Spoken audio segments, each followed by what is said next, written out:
Morning, Miss Ramblesap. Your coffee. Why isn't the coffee in the cup? The canteen are supplying instant in the packet. Look, I'll show you. There we are. Now that is the magic powder. Are you ready to drink it now? Well, I will be in the fullness of time. I'm sorry, sir, that's not good enough. You have to be ready to drink it at once. Why is that? Well, it's instant coffee. So called because there is only one instance when it tastes like coffee.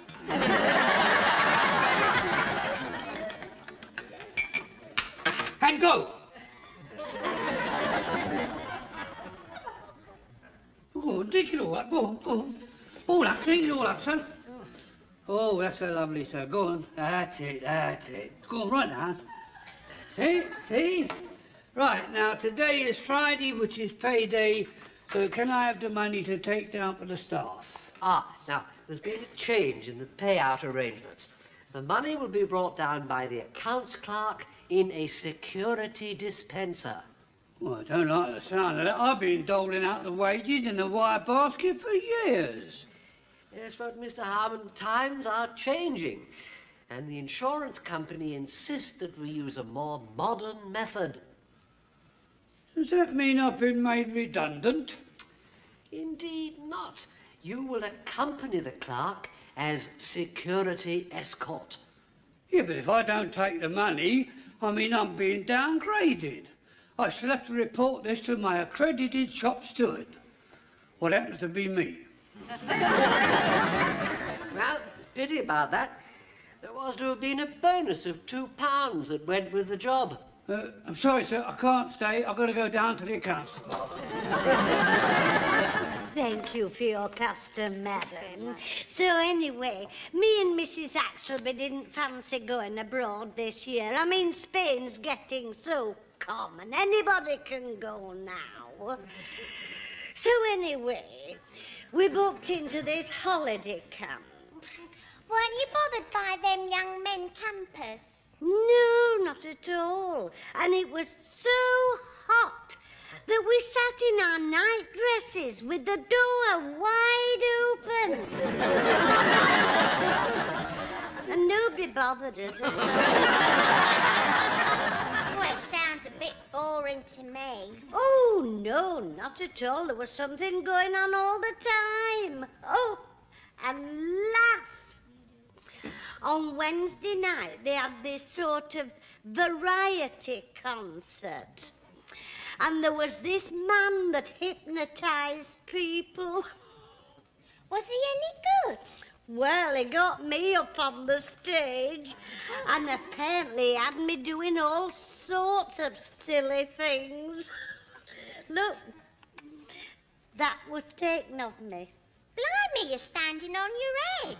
Hello! I wouldn't have believed it if I hadn't seen that picture. Well, it's lucky your seams were straight. And that's one of me when he had me doing the can-can. And that's just after, at the first aid post. Oh, and all the way through the show, whenever he snapped his fingers, all the audience blew a raspberry. Mrs. Slocum.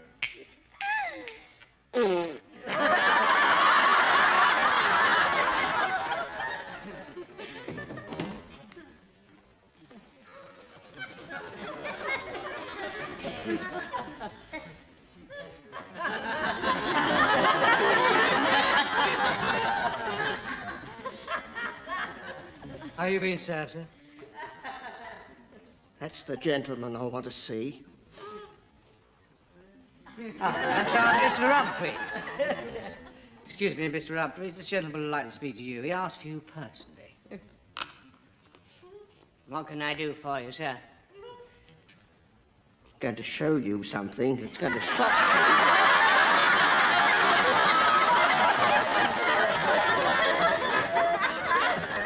Yes, I'll put my glasses on.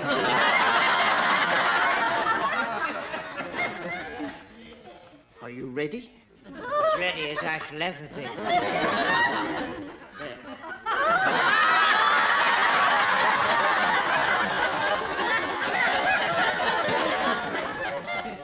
What exactly am I supposed to be looking at? Oh, this sweater. When I bought it, it came down to there. Now look where it's gone to. Did you wash it yourself? Yes, yes, matter of fact, I did. And you assured me it was drip dry. Are you the drip that dried it? Mr. Lucas. Did you wash it in lukewarm water, sir? Yes, Did you use a mild detergent? yes, Did you use soft water? yes, Did you hang it up to dry? yes. You've obviously not read the label. This garment is made of pure giraffe wool.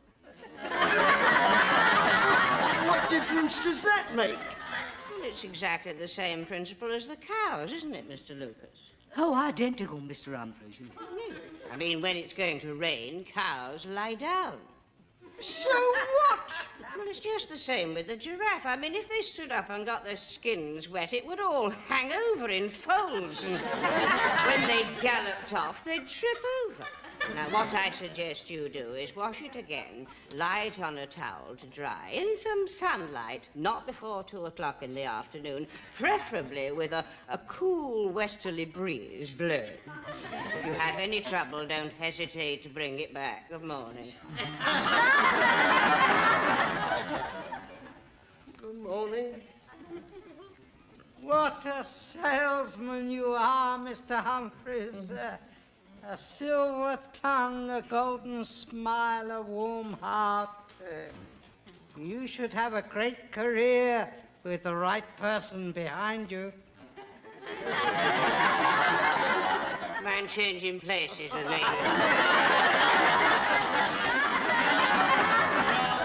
Round the world, looking for the sunshine. Happy. Gather round, everybody. Come on, come on. Now, as you may have heard, this is the new security wage dispenser. Would you perhaps like to explain, Mr. Patel?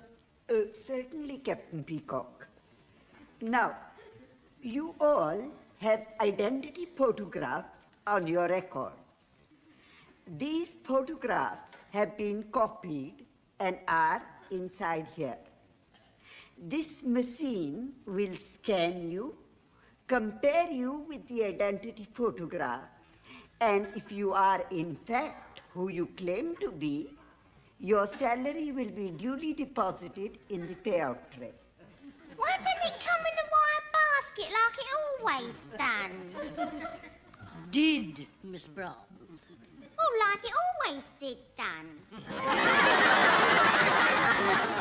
Because of the alarming increase in daylight robbery. Well, our wages are daylight robbery. That will do, Mr. Lucas. Now, who is to go first? I will go first. Thank you, Captain Peacock. Captain Peacock is going first. Stand by, Mr. Hardman. Are you ready, Captain Peacock? Ready? Ready, Mr. Patel? Absolutely ready. I'm pressing the buttons now. Please, to be quite still.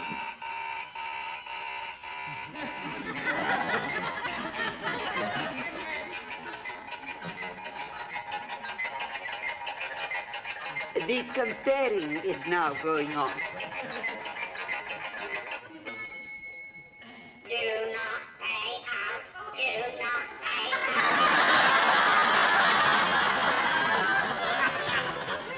out. You are perhaps wondering why the machine has not paid out. I was wondering why the machine has not paid out. Perhaps it's been stolen by a Dalek. I will now look at the identity photograph to see if there is a reason. There we have it. You see, in the photograph, you are wearing fancy dress. I am not in fancy dress.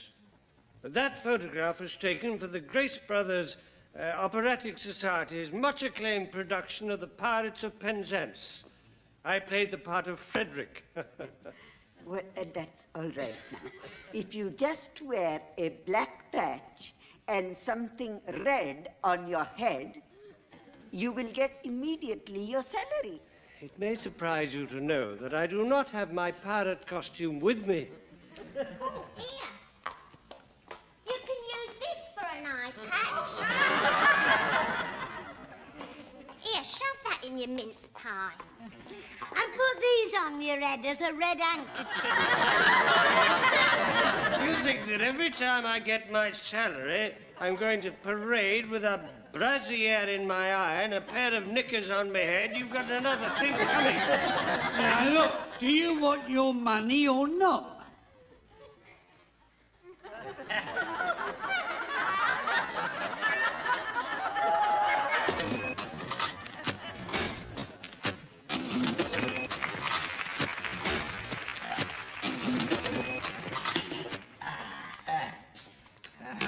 What you got there, Mr. Goldberg? It's a little business I run on the side. I can't live on the money they pay you here. So I run a little agency. What sort of an agency? It's a first-class employment agency. I find positions for high-class salesmen like yourself. Seems to pay off very well. I do it very cheap, though. I only charge the first week's wages. Yeah. £130.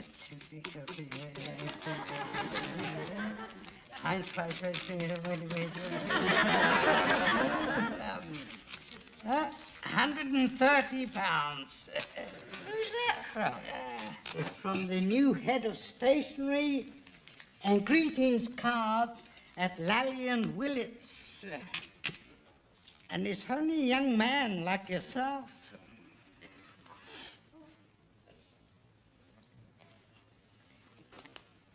What do you knock up here? I beg your pardon. What do you earn?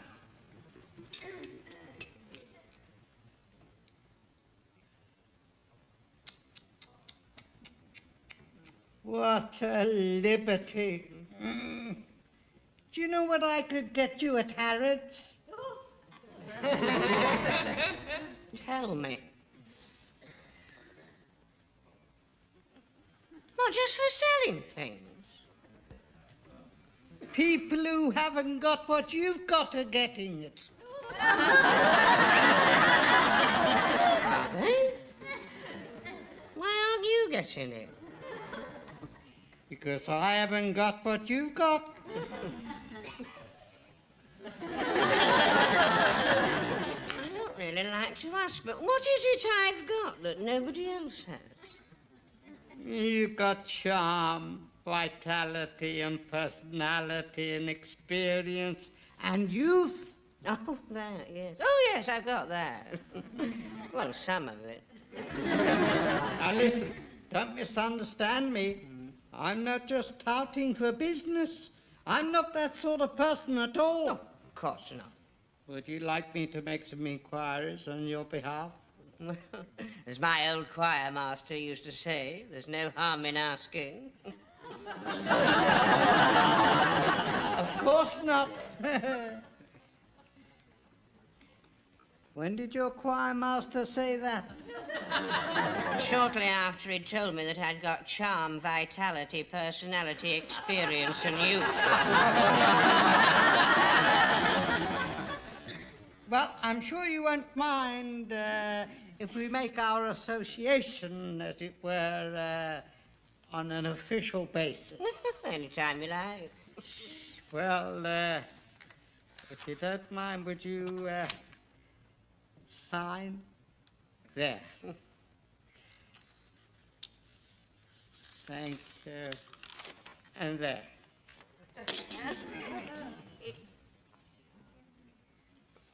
Here. Here. Here. And initial that. And lastly, just there. Finally, that's it. That's it. Now that covers everything. Don't I get a copy? No! When you signed there, you agreed not to have a copy of the agreement. But if you've any queries, just ask. Mr. Goldberg, could I have a private word with you about that matter that we was discussing? You may speak freely in front of Mr. Humphreys. I've just undertaken his representation. Anything happening? Well, I'll tell you, we got feelers out at Dorothy Perkins for head of ladies' foundations. And also a very good response for the position of head fitter at ATCO. ATCO? They make lawnmowers. Are they in underwear as well? No, they make lawnmowers. But the money's very good. Oh, I don't think I could do a mechanical job. One has one's standards, you know. It's £200 a week. Motor mowers or push along? I bought you a chocolate bicky, Mr. Goldberg. Oh, thank you, Miss Brown. Now, is there any news? I've sent out all your photos with a description of your experience to date. And the only reply so far is a firm offer in beds. £300 a week. I turned it down. What for? Well, the beds was in Cairo and you was on sailor return. Is Mr. Goldberg looking after your interests, Mr. Lucas? Oh, yeah, I'm having your job when you've gone. I should have thought a young man like you would have set your sights on something higher.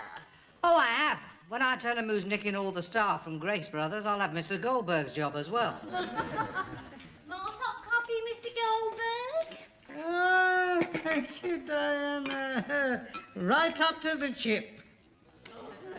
Thanks to you, I start as the head tosser at the Gay Hussar Pancake House on Monday. You never told me that was going. Oh, and there's a phone call for you. Oh, thank you, Don't Diana. get up. Amanda's bringing it to you, sir. Thank you, thank It's the personnel department of Lally and Willits. Oh, thank you, And Diana. thank you for getting me this job. Yeah, it's all right. You're a busy little bee, aren't you? Yeah. Hello. McVitie's Employment Agency here. Mr. Goldberg speaking. Oh, hello, Sid. Now, have you got anything about Mrs. Slocum? Oh, you like the sound of Mrs. Slocum so far? Good. I like the sound of Mrs. Slocum. It's the sight of Mrs. Slocum that's the problem. Now, I tell you, Sid, she's a very beautiful lady. Her age? 30-ish. Look, it's a senior position, Mrs. Slocum. They want someone older than that. Well, tell a lie and say 40-ish. What? Oh, they want someone who's 50-ish. Well, go on, now's your chance to tell the truth. Oh, look, I wouldn't lie to you, Sid.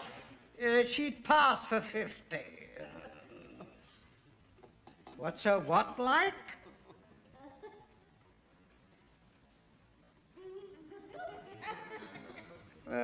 Big. In fact, very big indeed. Miss Goldberg, what are you talking about? Personality, Mrs. Slocum. She will not take less than 125. Sorry.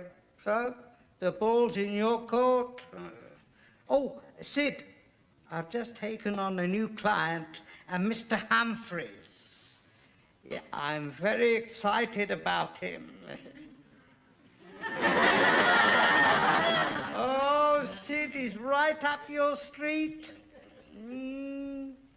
He has charm, vitality, personality, experience he's got. And youth. And youth. Is he what? Well, I don't know. I mean, I don't think so. I mean, he's, Mr. Humphreys, you're not a militant trade unionist, are you? What, with suede shoes? I'd be laughed off the platform. No, that's all right. Well, if anything comes up, let me know. Thank you. So, I've sown the seed. All we have to do now is wait. Hello, it's time we were getting back. That's a nice watch, Mr. Goldberg. Yeah, 18 carat. It was given to me by a very satisfied client. Oh, it's got an inscription on it. Thanks for everything. I couldn't have done it without you. Love, Maggie.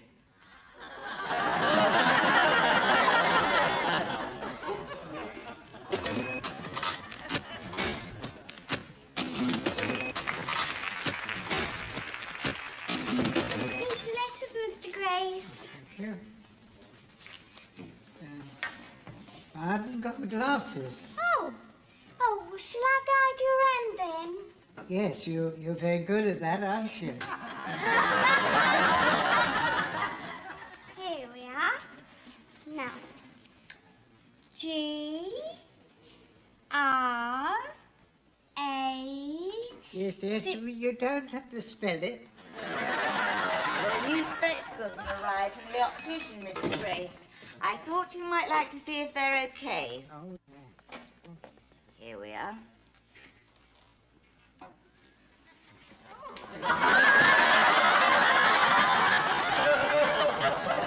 yes, they're a great improvement.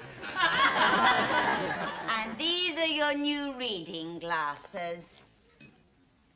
There. Here's the mirror.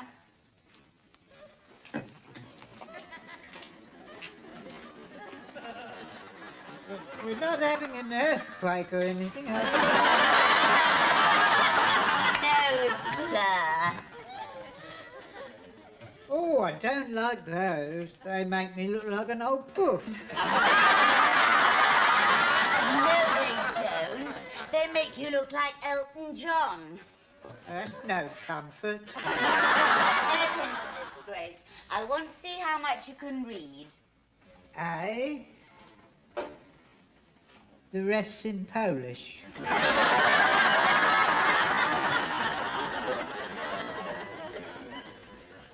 Sydney Lenetko. Do concentrate, Mr. Grace. Now, what does it say on the bottom?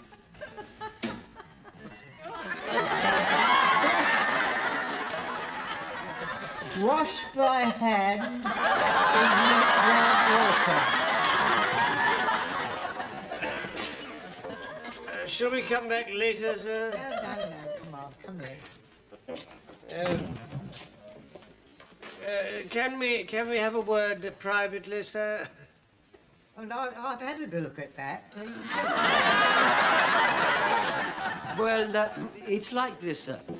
During the past week, Captain Peacock has become aware that a certain member of staff has been making certain phone calls to a certain store about certain other members of staff, as a result of which we are fairly certain that certain members of the staff may soon be leaving us. Mr. Grace. Mr. Grace? He's gone to sleep. I'm not surprised. Mr. Grace, Mr. Grace. Oh, what do we do now? Well, when he drops off like that, he's gone for an hour. I'll do it for you, sir. Oh, drat, my suspender's gone again. What was that? We fear that Mr. Humphreys has been suborned by Mr. Goldberg. Well, he's been asking for it, hasn't he? What do you want us to do about it? Well, you deal with it, Rambold. The ball seems to have lodged itself firmly in your court, Mr. Rumbold. Yes. Bit of a facer, isn't it? It's one of the penalties of being an executive, sir. Yes. What would you do in my position? Well, I'd consider it from Mr. Grace's standpoint. He has 3 courses open to him. Sack them, wait for them to resign, or pay them more money. Oh, I wouldn't do that. There is one alternative you haven't thought of, Peacock. Yes, sir? If I hold my horses and do nothing, it may all blow over. If I may say so, sir, it takes an executive of your caliber to think of a solution like that. Thank you, Peacock. Oh, excellent. Thank you very much. Thank you. It's fixed. What's happened?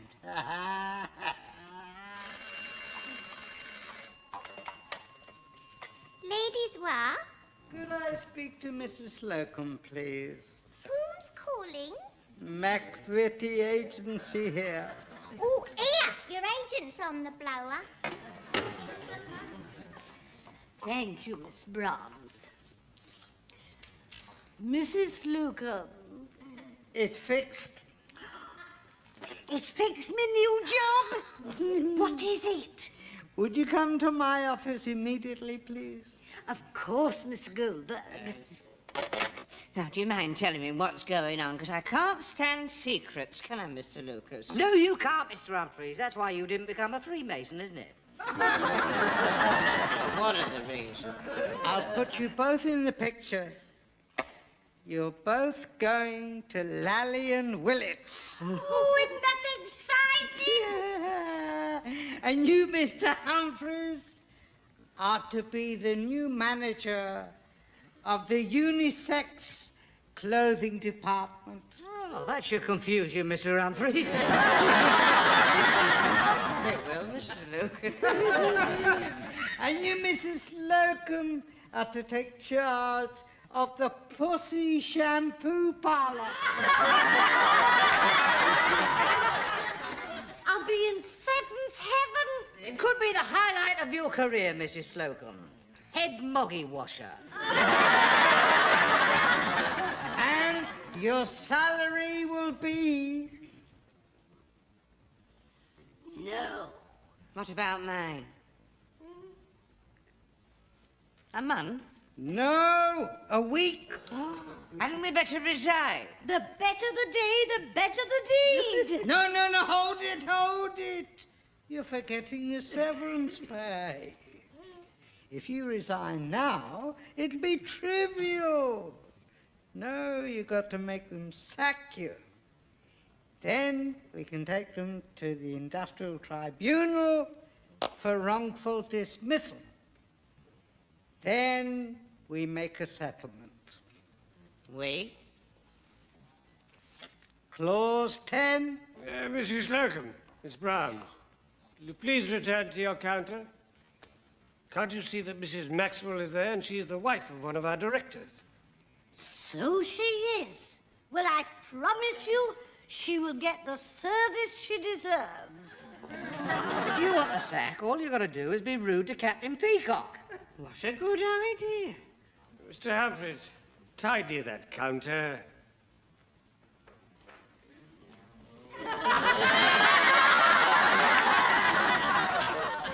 There's just one thing I want you to know, Captain Peacock. And what is that, Mr. Humphreys? I'm just going to tidy my account. Here we go. Well, Were you requiring assistance, madam? Oh, yes. I've just brought that skirt back. When you get it in daylight, the colour is absolutely foul. It's far too expensive, and it rides up when I sit down. Well, the colour goes with your blotchy complexion. And it's too expensive because you're a mean old bag. And it rides up when you sit down because you've got a great big fat bum.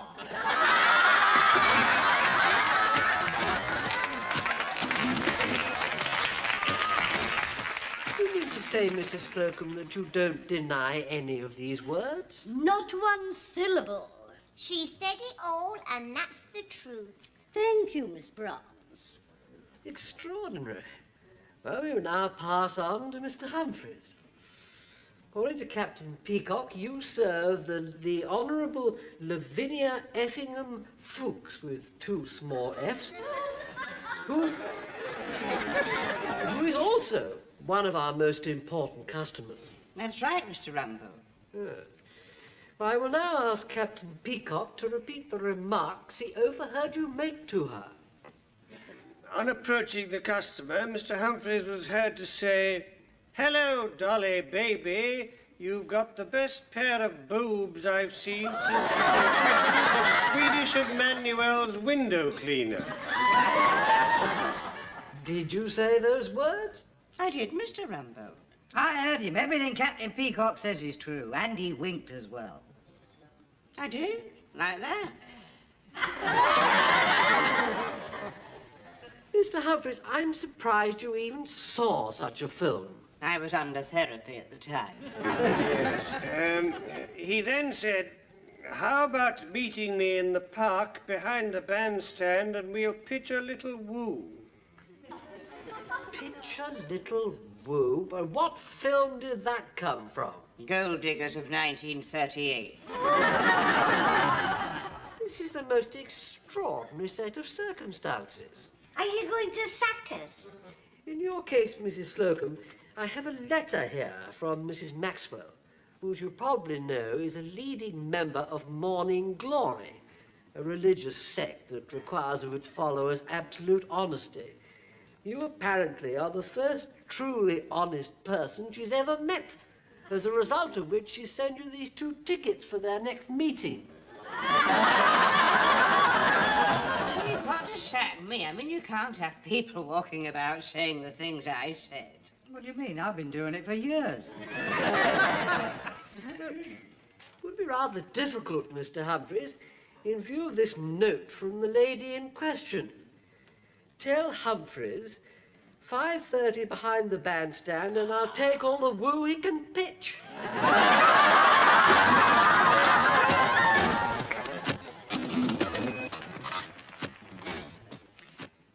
Well, I'm sorry, Sid. The Grace Brothers here got wind of your offer. With the result, they gave new contract for Mrs. Slocum and Mr. Humphreys. Yeah, well, I got a bit of a rocket from the management here for being behind it all. But I had a chat with them and made them see sense. Oh, by the way, have you got anything for an ex-army captain and a chief executive with big ears? Well, let me know. Yeah, thank you. Well, did you sign the contract? Not only that, we've got our new wage packets. 50% rise. Good. I'll have those. What do you mean? Well, that was the arrangement, according to the contract. The first week's wages I get. There you are. It's on page 4. There it is, PJ. It says in the contract. I'll deal with that. What are you doing? You can't do that. Sewers.